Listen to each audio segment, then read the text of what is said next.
Sebanyak 23 pelajar yang diduga terlibat dalam pembegalan pengendara sepeda motor di Jalan Gagak Hitam, Kecamatan Medan Sunggal, Medan, Sumatera Utara, ditangkap polisi. Kapolsek Sunggal Kompol Chandra Yuda Pranata menjelaskan, dari pemeriksaan, puluhan pelajar tersebut berkonvoi dan mencari target untuk merampas sepeda motor yang kebetulan juga dikendarai oleh pelajar lain pada Jumat, 21 Oktober 2022, lalu. Para pelajar ini juga membawa senjata tajam dan stik bisbol untuk menakut-nakuti korbannya.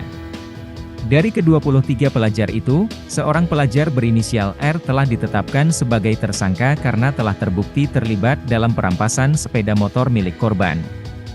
Dari tangan para pelaku ini polisi mengamankan sejumlah barang bukti berupa 3 senjata tajam dan 1 buah gir sepeda motor. Sementara motor yang dirampas telah dijual. Diberitakan sebelumnya, aksi komplotan pelajar yang meresahkan terjadi di Jalan Gagak Hitam, Medan.